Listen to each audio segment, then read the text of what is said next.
अल्लामा साहब, आजकल लफ्ज़ उम्मी के तर्जुमे पर जो मामला चल रहे हैं, ये मुआज भी उसी सिलसिले में हमसे बहस करने आया है। अरे नहीं किबला, आपको गलत फहमी हुई है। मैं कोई बहस नहीं करने आया, बल्कि मैं तो लफ्ज़ उम्मी का असल तर्जुमा जानने आया हूँ, क्योंकि मेरा अपना दिल नहीं मानता कि ये तर्जुमा भी हो सकता है जो लोग आजकल कर रहे हैं। और बहुत से मकतबा फ़िक्र के लोग मेरे जानने वाले भी हैं, उनसे भी मेरी बातचीत होती है, लेकिन वो भी इस तर्जुमे को सही नहीं मानते, और मैं तो इस तर्जुमे को दोहराना भी नहीं चाहता। ओह अच्छा, हमें लगा कि आप इस दफ़ा भी हमसे बहस करने के लिए आए हैं, पर शुक्र आप अपनी सलाह के लिए इधर आए हैं। देखिए माज भाई, लफ्ज़ उम्मी का जो तर्जुमा सुनकर आप परेशान हुए बैठे ना, हम क्या सारा आलम इस्लाम इस तर्जुमे को लेकर परेशान है। क्यों? क्योंकि ये जाहिलों ने ये तर्जुमा किया है। सुम्मा माज़अल्लाह अस्तगफिरुल्लाह।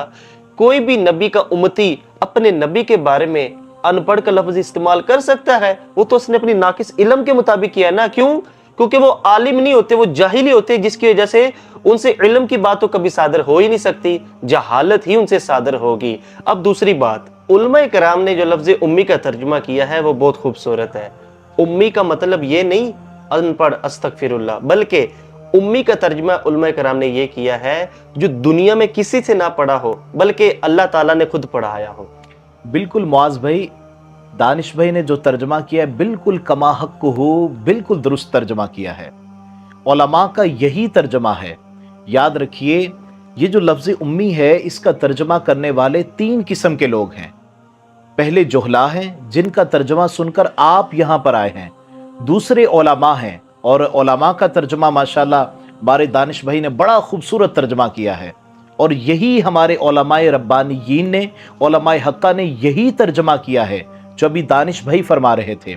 मैं आपको अर्ज़ करता हूँ कि इसका एक तर्जमा औरफा ने भी किया है। औरफा फरमाते हैं कि ये जो लफ्ज़ उम्मी है, कहते हैं अरबी में जड़ को, असल को।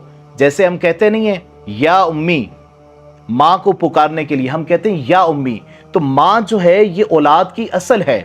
इसी तरह से मुरीद की असल उसका पीर है। और फिर मेरे आका अलैहिस्सलाम का बड़ा खूबसूरत फरमान है। मेरे आका अलैहिस्सलाम ने फरमाया कि पूरी कायनात की असल जो है वो मुस्तफ़ा की ज़ात है। मेरे आका अलैहिस्सलाम की ज़ात अक़दस है।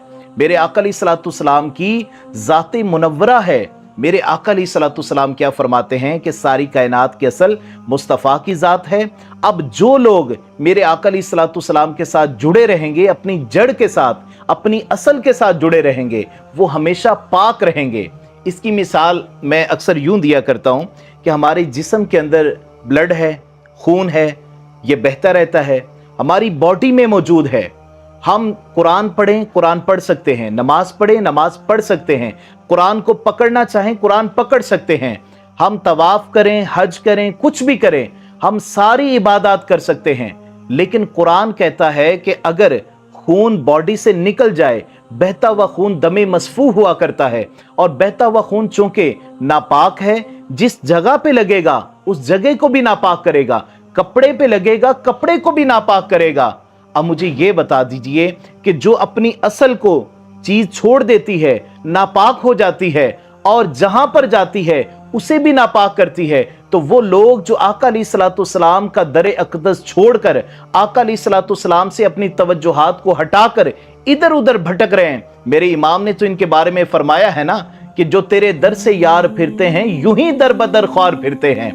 तो ये जो लोग आका अलैहिस्सलाम का दर छोड़ के चले गए हैं, आज याद रखिए इसी ब्लड की तरह उनके भी इरादे भी नापाक हैं, अफकार नजरियात भी नापाक हैं। जहां बैठते हैं लोगों के अकायद और नजरियात को भी नापाक करते रहते हैं। और खुदारा ऐसे लोगों से बचिए जो महबूब अलैहिस्सलाम की शान अक़दस में तनकीस करने की नापाक जसारत करते रहते हैं।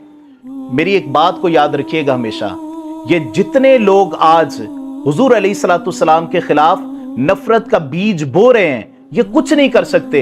ये सारे फर्शी हैं, क्योंकि मोहब्बत मुस्तफ़ा की, इश्क मुस्तफ़ा की ये तहरीक जो है ये अर्शी है। ये अल्लाह ने फरिश्तों के दिलों में भी अपने महबूब की मोहब्बत को पैदा किया है। सारे महबूब के गुलाम हैं। 70,000 मलाइका सुबह आते हैं, 70,000 शाम आते हैं, हुजूर की बारगाह में दुरूद सलाम भी पढ़ते हैं, महबूब की कब्र अनवर के साथ अपने परों को मस करते हुए तबरुकात शरीफ भी लेकर जाते हैं। मेरी बात को याद रखिएगा मौज भाई, कभी ऐसे लोगों के करीब नहीं बैठना।